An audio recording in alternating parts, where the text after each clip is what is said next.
as we conclude our lesson series, Commandments for Unlimited Prosperity. And today's lesson is entitled, Do Not Bear False Witness. So I'm going to invite you to just become present as we acknowledge the presence of the Holy Spirit and open our minds and our hearts to allowing the Holy Spirit to teach us and to reveal to us the insights and the revelations that would help us in our soul growth and unfoldment, to give us ears to hear beyond the words that's been spoken, and to hear at a soul level. And we're grateful and thankful, and we affirm all is well, and so it is. Amen. Let me take that out of my mouth. All right. Amen. Amen. All right, do not bear false witness. Do not bear false witness. You know, there's a lot of talk today in the news. It's been in the news for a while about our criminal justice system.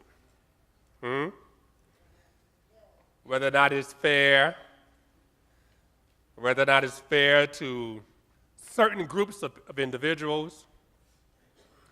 And of course, no matter how you look at it, it is in need of reform, of being rethought, so that our criminal justice system can be more humane in how it treats those who may have broken the law. But I don't want to talk too much about that. I want to talk about, and to get started with talking about the criminal justice system in ancient times. If you were charged with a crime, you know, if you were charged with a crime back in ancient times, you needed 2 witnesses for a conviction for any crime. In Deuteronomy 17:6, you might want to reference this. It says, at the mouth of 2 witnesses, or 3 witnesses, shall he that is worthy of death be put to death, but at the mouth of 1 witness he shall not be put to death. Just think about it. 2 people, 2 individuals could testify against you and you be put to death if their testimony indicted you. And of any type of crime, just 2 people. Can you imagine that? And I suppose that is why there was severe penalties for giving a false testimony. Therefore, if 2 individuals were called to give a testimony and become witnesses to a crime, the reliability of the witness was determined by his character and his past life. So a witness, therefore, if he was called to become a witness, and I say he because back in biblical times, only males were called to become a witness. Thank God that's changed, amen. So therefore, if a witness passed the character test and the background test, they did not have to take an oath. However, they were expected to tell the truth, the whole truth and nothing but the truth. Now, the twist to that is if a witness gave a false testimony and was found out, guess what? He would have to suffer the same consequences of what he was accusing the other person of? For example, if he was falsely accusing another person of murder, he could be put to death himself for giving a false testimony. Because giving a false testimony could be and is a very damaging thing to an individual. Would you not agree? A person's status in the community could be destroyed because of false testimony. I'm making a point here. His very life could be at stake if two people, say two people, got together and said, yeah, he did it. Plotted against him. And as I thought about this background, this backdrop, I thought about how it appears, and this is my viewpoint, it appears that things haven't really changed much today. Because we have thousands of individuals in jail for crimes that they did not commit. Do the research yourself. Just in 2015, which is the latest statistics that I got, 149 people were cleared for crimes that they did not commit.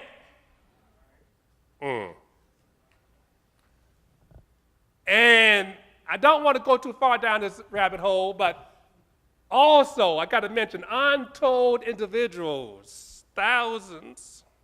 Just look it up for yourself. Number of individuals were killed by police who deemed them in either consciously or unconsciously to be guilty before they had the opportunity to defend themselves.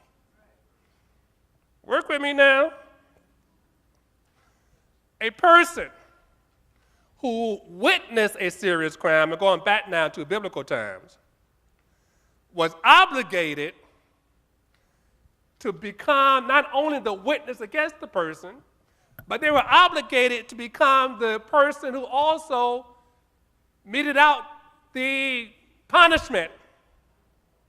When a verdict was handed down as guilty, the usual method of punishment back in those days was stoning. Y'all remember the story of Jesus stoning the woman who came before Jesus, and they wanted to stone her to death for adultery? That was the normal way to punish individuals. So they would be the first person to have to throw the first stone. And in more serious crimes, more torturous methods were used, such as burning at the stake. Are you with me? Now, enough of that. Let's get to the commandment. So this commandment means that one should not lie, say lie, about his neighbor. Not only before judges or priests or before any other person or even before the community. You should not lie about others. In other words, you should not say things that are derogatory about your neighbors. And you should not be party to the spreading of damaging stories about other people.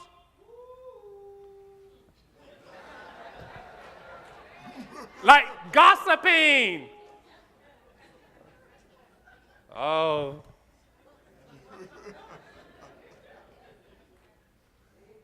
I ain't gonna spend too much time on gossiping today.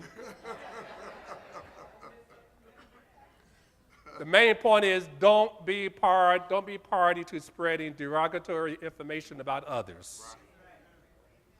Now, this is a far cry from today's political and social climate, in which we as a society have started and even instituted, if you will, normalizing, demonizing other individuals and groups of people, so-called others, calling so-called others every name in the book except a child of God, and dehumanizing others to justify treating them as animals to lock them in cages.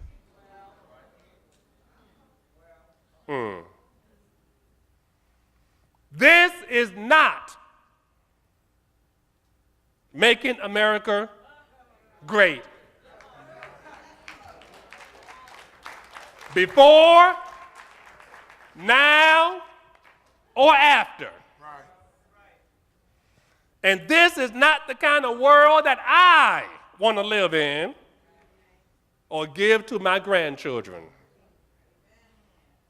And as conscious beings of light, we are called upon to lift up our voices and let our voices be heard that enough is enough.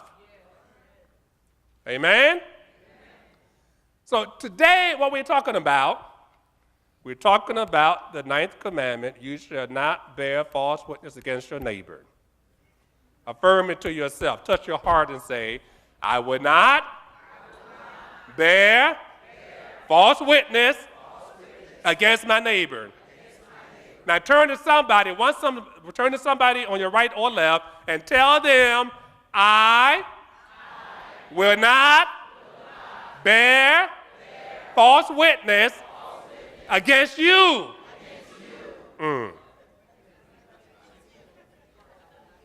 Are you with me?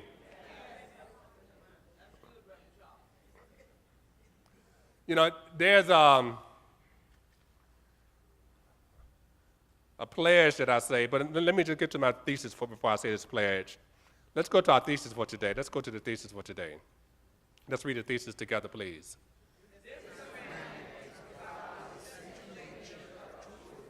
Yes.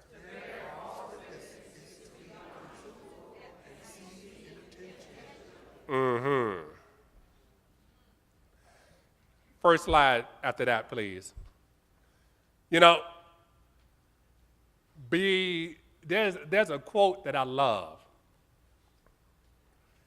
And it says this. I don't know who it's attributed to. It's attributed to a lot of people.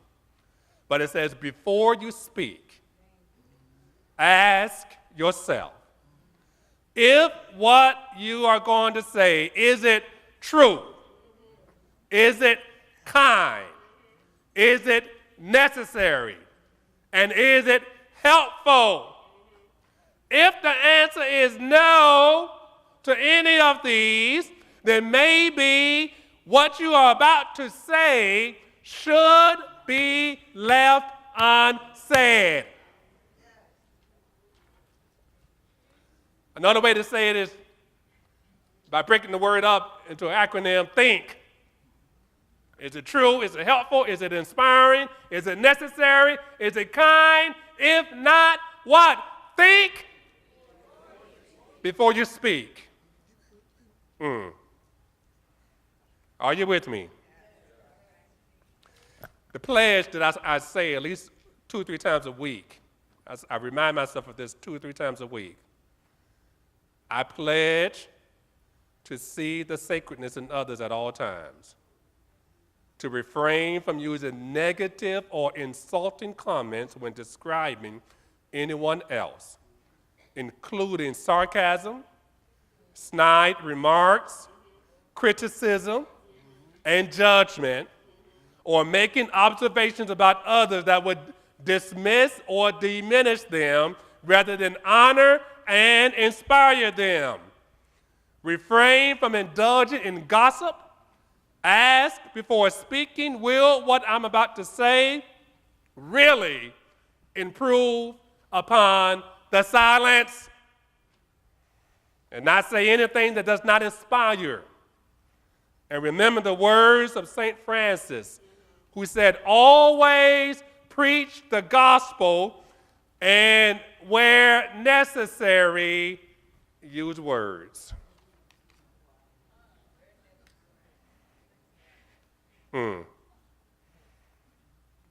I say this at least 2 or 3 times a week to remind myself to live this way.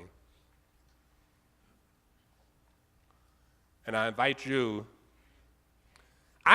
each of you to really make a pledge to yourself that this is the type of community, church community, that you want to be a part of. And also, yes, you give that a round of applause. And to also make that pledge that this is the type of family that you want to be a part of. That this is the type of work environment that you want to be a part of. And it starts with you. You want somebody standing up and saying, I will not indulge in any conversation that diminishes or dismisses others or put them down or tear them down. Because what's happening in society at large is just a reflection of what's happening inside of our churches, inside of our families, inside of our workplaces. So we can't go around pointing the finger saying, hey, look at what they're doing. Let me get off of that, because I'm going way off my notes. In the Gospel of John, the 18th chapter, write this down, 37th and 38th verse. In a discourse between Pilate and Jesus, Pilate asked Jesus if he was king. Let me read it. Pilate asked him, so you are a king? Jesus answered, you say I'm a king. That's what you say. But for this, I was born. And for this is what I came into the world. To testify to the truth. Anyone who belongs to the truth listens to my voice. And Pilate asked, what is truth? That's a good question. That's a good question for all of us to write down. What is truth? Especially in this, what appears to be a post-truth world. Alternative truth.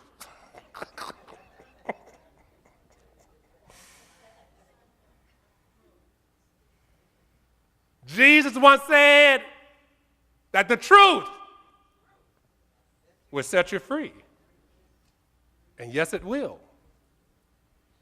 But we each have to ask and answer for ourselves, what is truth?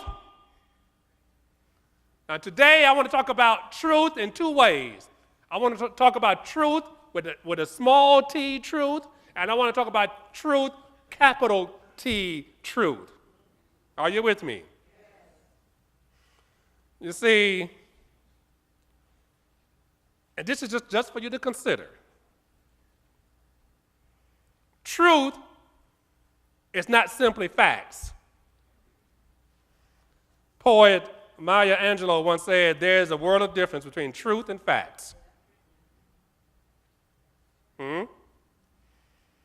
There's a world of difference between, you might want to write this down, I'm not going to go down this rabbit hole, but there's a difference between truth and story.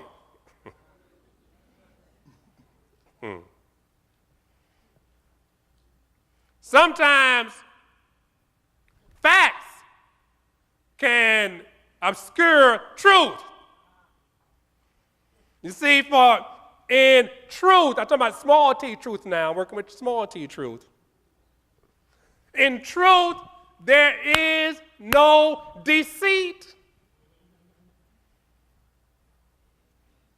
Are you with me? So I'm looking at, so how can we make this pragmatic in our everyday life? How can we make this pragmatic in our everyday life? And here's the question. Can I live my life without deceit? Deceit to myself and deceit to others. I'm not going to go down this road, but I just want to mention it. I love the quote from Shakespeare when Shakespeare said, "To thy own self be true.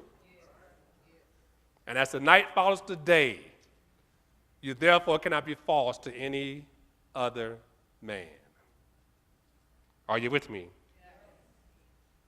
So how can we live a life without deceit, first to ourselves and then to others? First, I want you to look at the second slide, please. This is just for your consideration. How can we define truth? Let's read this together. Is the true statement not what? Number two.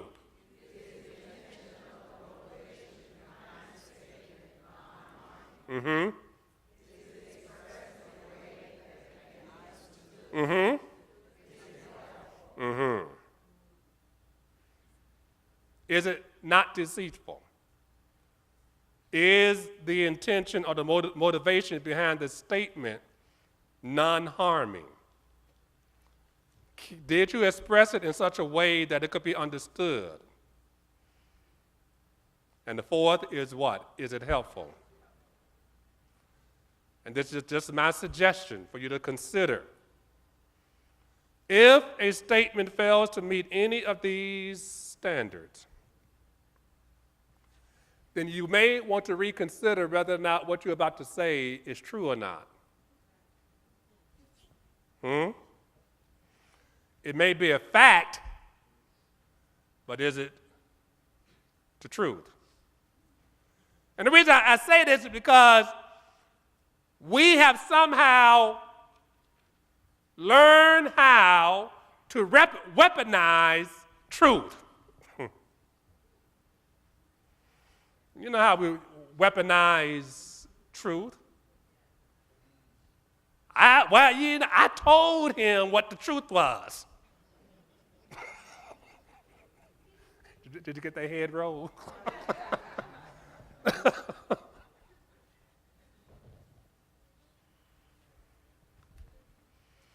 Are you with me? And so what happens is we speak what we think is the truth, and we use it as a weapon against others. Work with me now.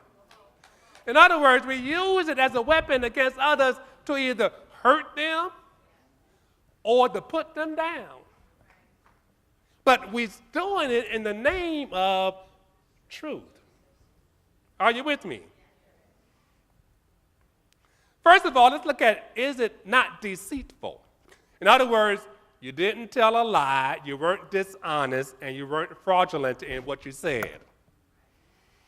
Are you with me? In other words, you weren't misleading. You didn't have the intention to deceive. For example, you're late for work, and you tell the boss, "I'm late for work because I was stuck in traffic." Yeah, that's true. You were stuck in traffic. But you didn't tell the boss you left the house 15 minutes late, too.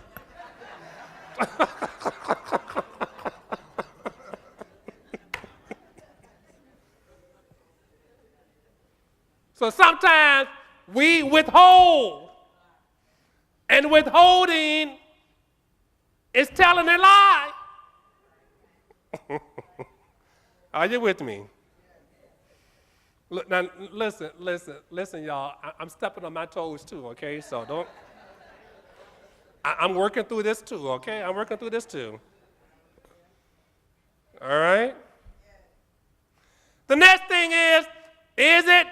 when you tell the truth, is it non-harming?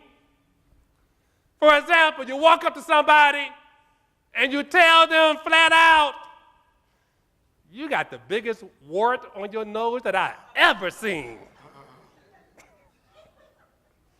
Yeah, it's the truth. They got a wart on their nose. Yes, it's the truth. Perhaps it's the biggest one you've ever seen. But did you have to say it in a way, or even period, where it hurts them? Because you know they got a self-image issue. At the very least, saying that to someone is thoughtless. Are y'all still with me? The next thing, can you speak the truth in a way that is able to be heard by the other person? If you speak the truth in an abusive manner, you're cursing and you're shouting at them, and you're shouting at them, will they be able to hear it? A lot of times the way we speak to others causes them to become defensive and want to fight and bite back. Is that not right? And finally, is it helpful to them? Really, is it helpful? Could it be better that you tell them or ask them, have you thought about seeing a dermatologist to look at that lesion on your nose? Is that hurtful too? Okay, well, I thought it was helpful, but. So y'all help me with this, okay? Just don't say nothing. Just don't say. Okay, don't say nothing. Okay. Got you.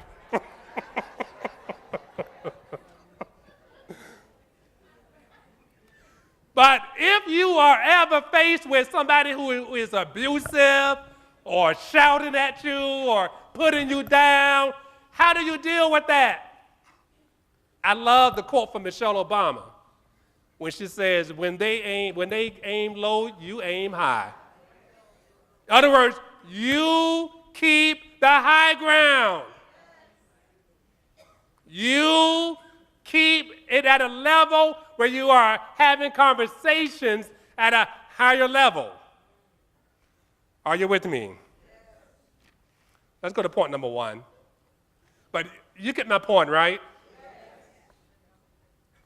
Point 1. Now I'm talking about truth with a capital T. Truth. Let's read point 1.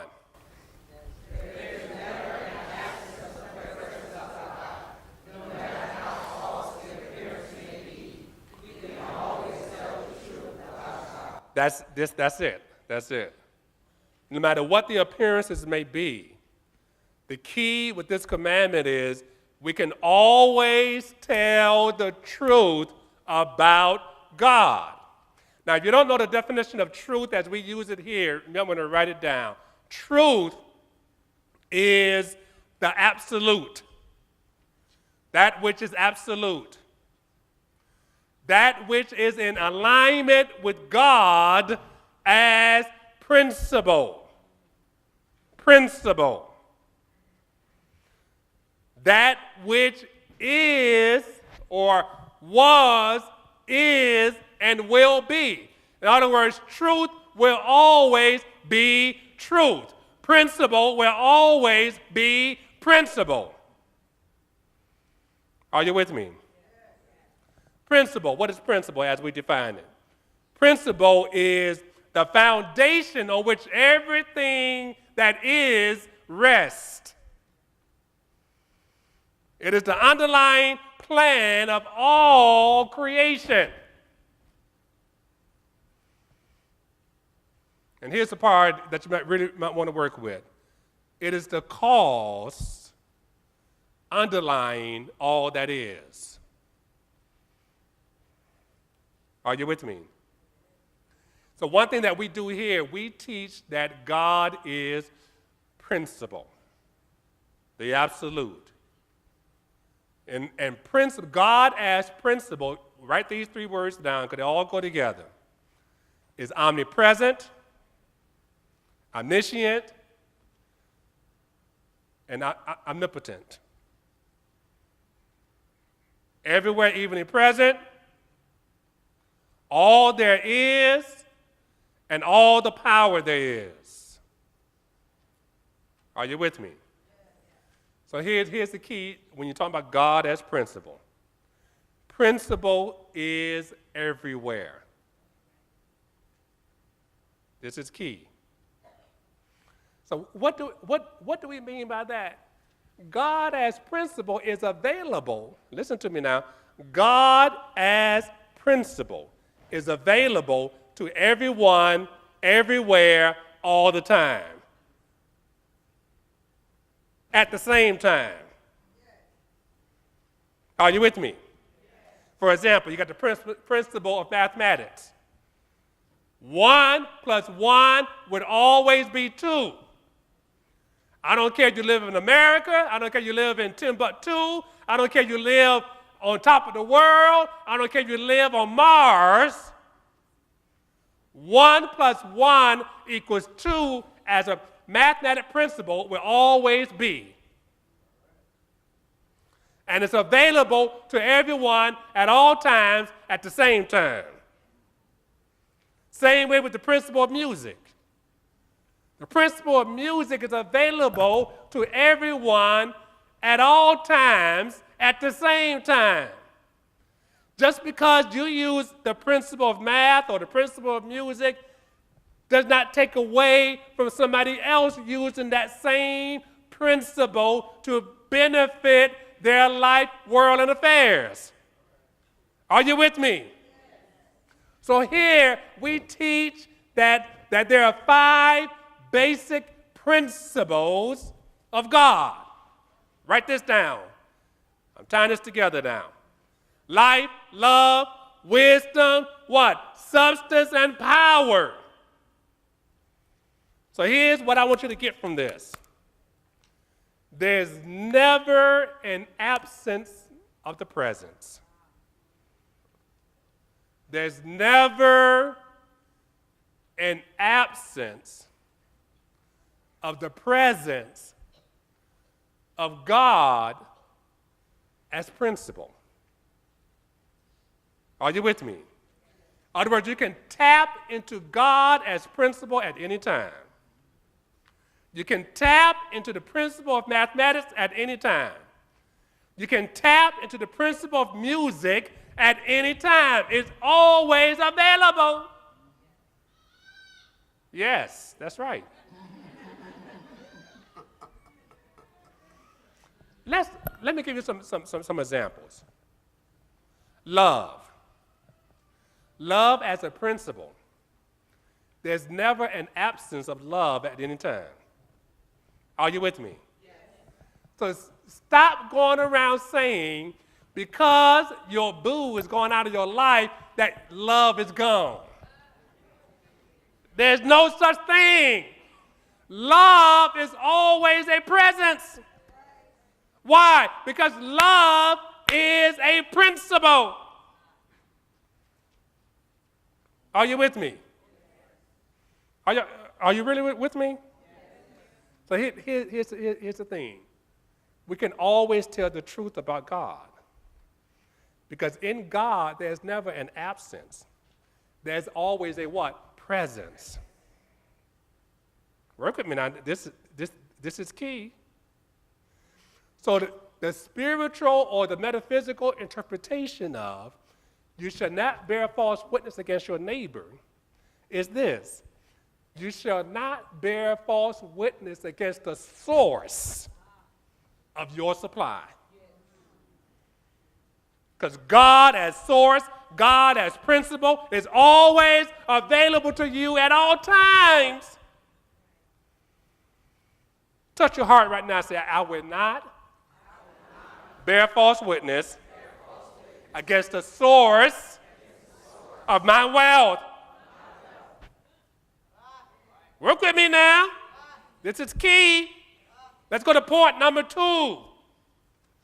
Read it together, please.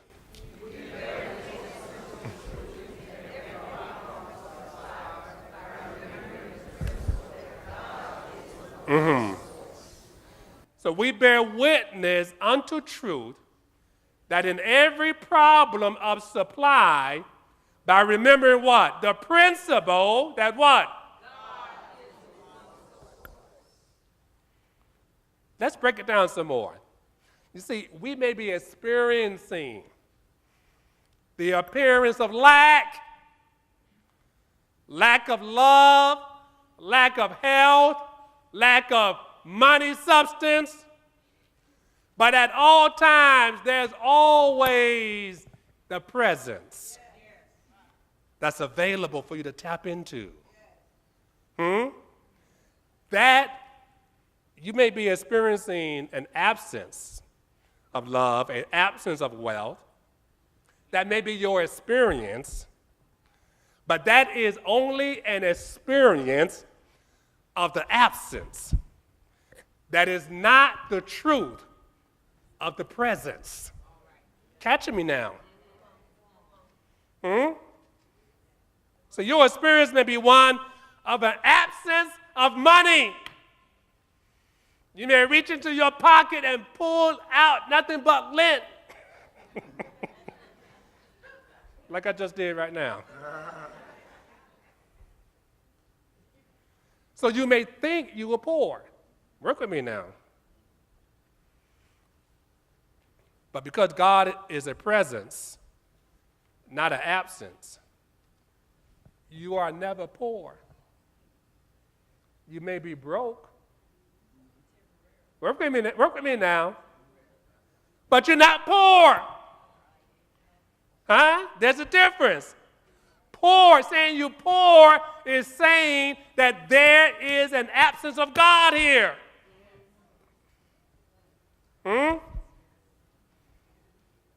Broke is saying God is present, but I'm not present with the presence of supply. Work with me now. Work with me now. You may be broke. Broke is saying to yourself, at least to myself, that God is always present, but at this present moment, I am not present. I'm not present. I'm not present with the presence of God, with the presence of supply. Supply is here. We live and move and have our very being in God. There's never a separation.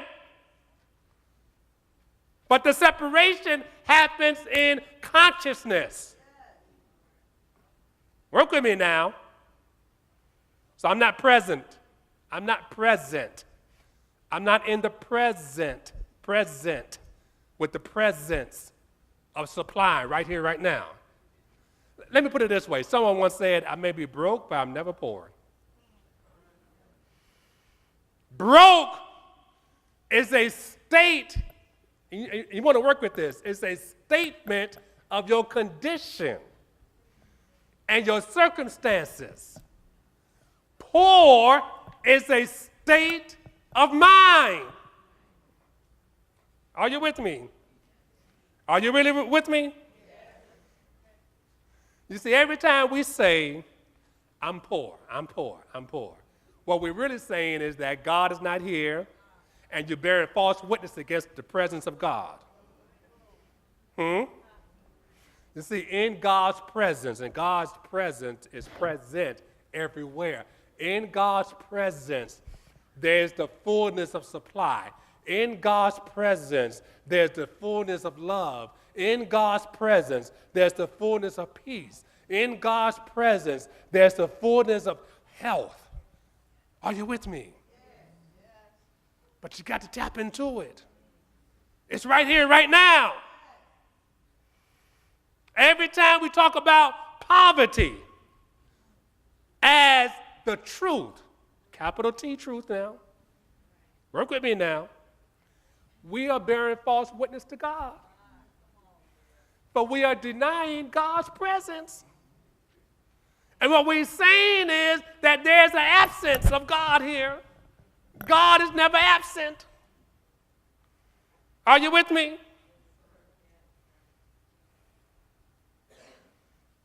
What we got to say, even though I may be experiencing a state of brokenness right now, right here, right now, the presence of God is here.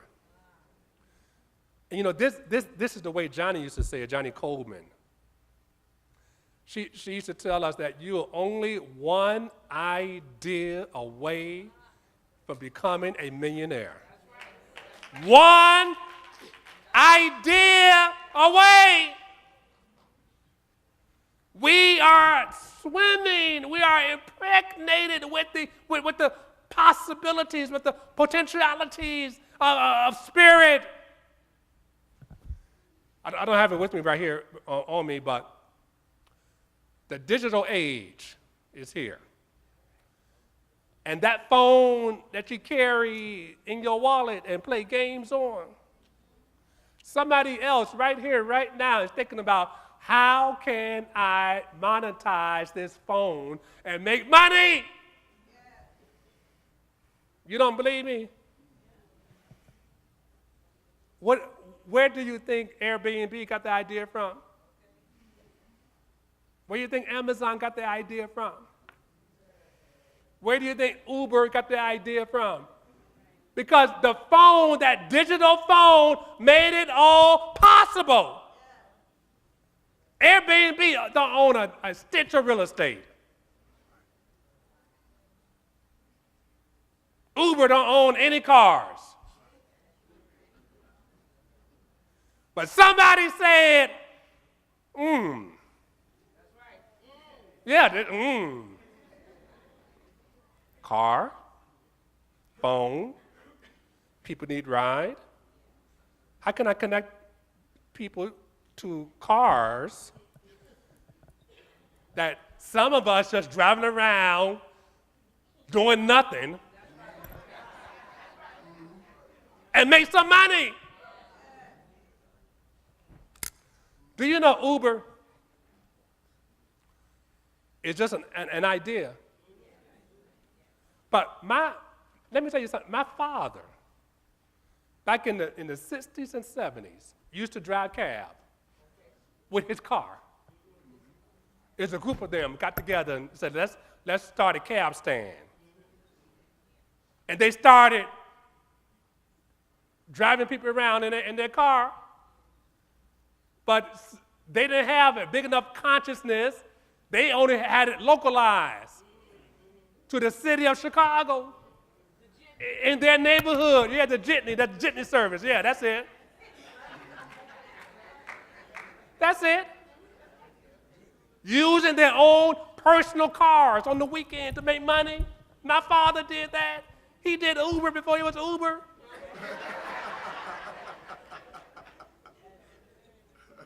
But somebody got that idea and saw it and said, oh, how can we globalize this? Are you with me? And we sitting around here thinking, oh, only got lint in my pocket.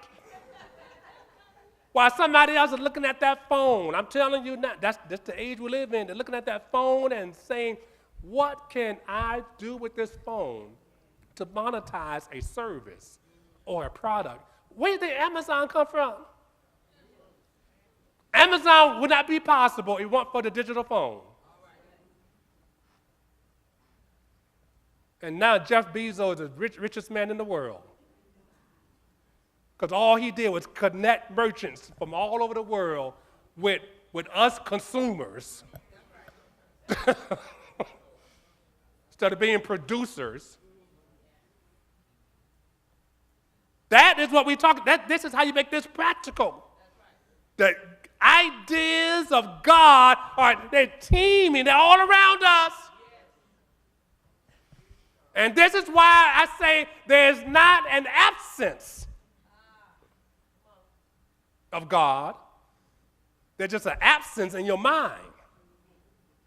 Because you're not connecting your mind to the mind of God and asking God to give you an idea on how you can become rich or whatever you want to become. I'm serious. Are you with me?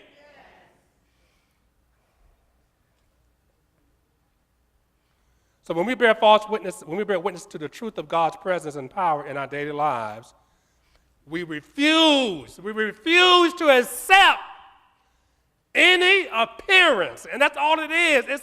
It's an appearance that got us hypnotized that there's not enough.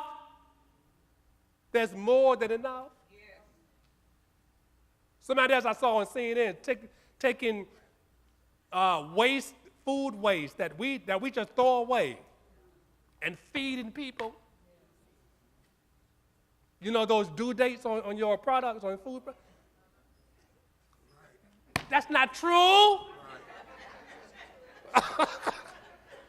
But here we've been hypnotized and thinking, oh, due date. This thing expired. It has not. Somebody else taken that same food and connected it with the homeless to feed people. Here's the point. Find the principle, and you find the solution. Work with the principle. Stop getting caught up in all of this junk. Distractions. That's all they are. Point 3, let me close this out. Point 3, let me close this out. Let's read it together. We must learn to be true witnesses of God's abundance, not only for ourselves, but for others. Yes. So listen to me now. All around us, we see the terrible effects of, and here's what I want you to get, the distinction. We see the effects of the belief in the absence of the presence of God, which results in a belief that poverty is unavoidable. But it starts with a belief. And as long as the belief persists, there will always be those who appear to need our help.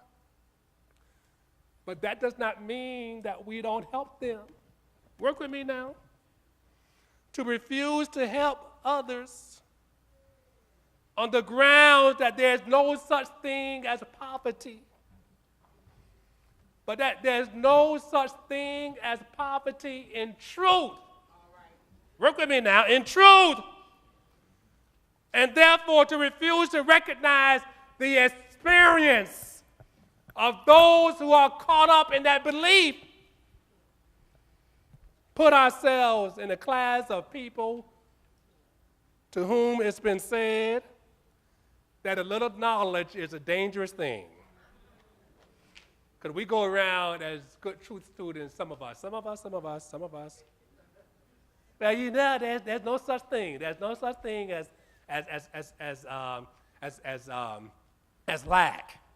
There's no so that's just an appearance that whoever's going through. So we shouldn't help them.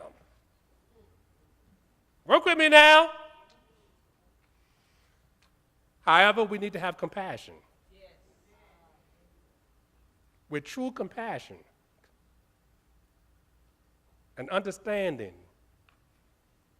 that's based in compassion, we can learn to keep the balance between the unseen, which is the absolute, and the relative, to meet the appearance of lack, here, listen to me now, on both the mental plane through education, by educating people about the truth, and at the same time meeting their physical needs with support of the experience that they may be facing.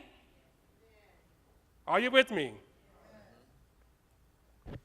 While when we offer support, deny the belief in lack, we can still step in to give support on a material basis.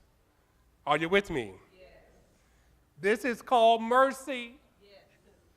Huh? Yes. Mercy. And then at the same time, we're offering mercy and we're giving support to those who are going through whatever they may be going through. At the same time, we can still address the man-made systems that contribute to the societal poverty systems that are not based on principle, that creates the appearances of lack. So do you get me? So at the same time, we're educating people about their belief systems, we're helping them through their experience, and we are addressing the social justice systems that creates the appearance of lack in the first place. Because there's more than enough. Say that with me. There's more than enough. There's more than enough. But because of our man-made systems, do you hear me? We created a society of the have and have-nots. And all of us can be a part of the haves by recognizing, one, God as source. By two, tapping into God as source and coming up with creative ideas to bring forth the resources of spirit. And three, addressing the justice systems of this world so that the systems that we create comes out of the mind of God that says there's more than enough for everyone. We don't have to create systems that some have and some don't. Touch your heart right now and say, there's more than enough. There's more than enough. There's more than enough. Now turn to your neighbors and tell them there's more than enough. There's more than enough. And I'm going to do my part to ensure that everyone has more than enough. And so it is.